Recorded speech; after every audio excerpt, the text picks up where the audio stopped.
सिर्फ इतना ही जानते हैं।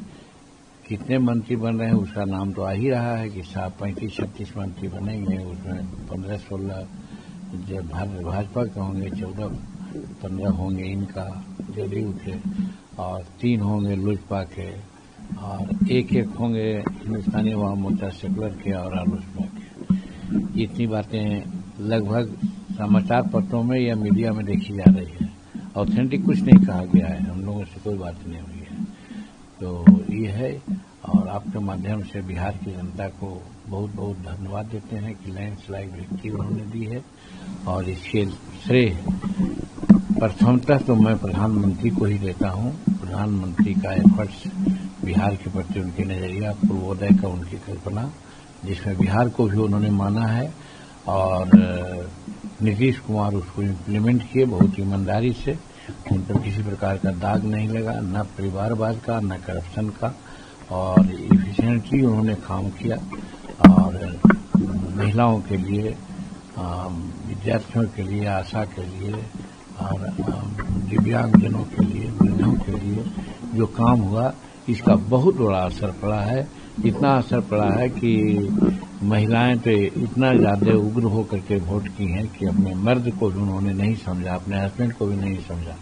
हस्बैंड कहीं जा रहे हैं तो जाएं, लेकिन महिला नीतीश कुमार यानी एनडीए को वोट लोग दिया है।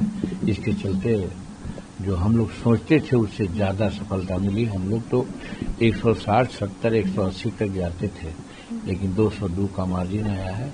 ये नीतीश कुमार का काम और नरेंद्र मोदी जी का समर्थन, ये दोनों मिल करके डबल इंजन की सरकार को लोग ने वहां अच्छा समझा कि डबल इंजन की सरकार चल रही है, बिहार का विकास हो रहा है। 5 साल और मौका दे दिया जाएगा तो डबल इंजन की सरकार बिहार को विकसित प्रांतों में ला करके रख देगा। यही उम्मीद से बिहार के लोगों ने लैंडस्लाइड विक्ट्री हम लोग को दी है, जिसके लिए उनको धन्यवाद के पात्र वो लोग हैं। सर, आप लोगों को कुछ डिमांड है कि कुछ पर्टिकुलर मिनिस्टर बननी चाहिए, क्या कितने मिनिस्टर? अब अन्य लोगों की बात मैं नहीं कहता। जहां तक हिंदुस्तानी अवाम मोर्चा सेकुलर का है, कभी भी नहीं मंत्रालय मांगा है और नहीं मंत्री पद मांगा है। जो मिला है उसी में संतोष किया है और काम करता है। सर, रोहिणी आचार्य की बात करें तो रोहिणी आचार्य कल अपने घर से निकली। उन्होंने कहा कि उनके भाई ने और उनके साथ जो संजय यादव और 1-2 लोग हैं, उन्होंने बदतमीजी करी, चप्पल भी उठाई। उसके बाद तमाम तीनों बहनें निकलकर घर से दिल्ली आ गई हैं। किस तरीके से इस प्रकरण को सर देख रहे हैं लालू परिवार को? देखिए, राजनीतिक अलग है, लेकिन मानवीय दृष्टिकोण से रोहिणी आचार्य और उनके और सब बहन जो बाहर निकली हैं, इसको मैं बहुत बड़ा दुखद मानता हूं। हमारा परिवार जो संयुक्त परिवार है, सब चलता है, और खास करके बहनों को विशेष करके तरजीह दी जाती है। लेकिन तेजस्वी प्रसाद किस जरूरियत में इस तरह का काम किए हैं, ये जांच का विषय है। और हम लोग तो पहले भी कहते थे, वो अनाप शनाप बात बोलते थे, तो हम लोगों को यही लगता था, हम लोग भाषण में देते थे कि जो एक नॉर्मल आदमी होता है वो इस प्रकार की बात नहीं बोलता है जिस प्रकार की बात तेजस्वी बोल रहे हैं। इसलिए तेजस्वी की बातों में आप लोग नहीं जाइए। नीतीश कुमार और नरेंद्र मोदी जी काम कर रहे हैं, उस पर आप लोग जाइए, और लोग उसी पर विश्वास किया। तो मेरा कहने का मतलब है कि तेजस्वी प्रसाद, सही बात है कि सबसे पहले अपने भाई को, बड़े भाई को घर से निकलवाया, और फिर अब बहन लोगों को निकलवाया। उस बहन को इसने किडनी तक दे दिया, और उस बहन को कहता है गंदा किडनी दे दिया, पैसा ले लिया। ये शर्मनाक बात है। इस चीज को तो हम समझते हैं कि बिहार की जनता बर्दाश्त नहीं करेगी, और हम तो व्यक्तिगत रूप में कहते हैं कि हम इस प्रकरण से बहुत दुखी हैं, और बहुत संवेदना हम व्यक्त करते हैं रोहिणी आचार्य के प्रति। सर, आपने कल कहा था कि हम कोई पद नहीं मांग रहे हैं, लेकिन धर्मेंद्र प्रधान से आपने मुलाकात की, कोई कसक जो रह गई आपके मन में, आपने बोला था, तो वहां जाके पूरा हुआ वो कसक? देखिए, कसक तो रही है, इसकी चर्चा हमने किया है।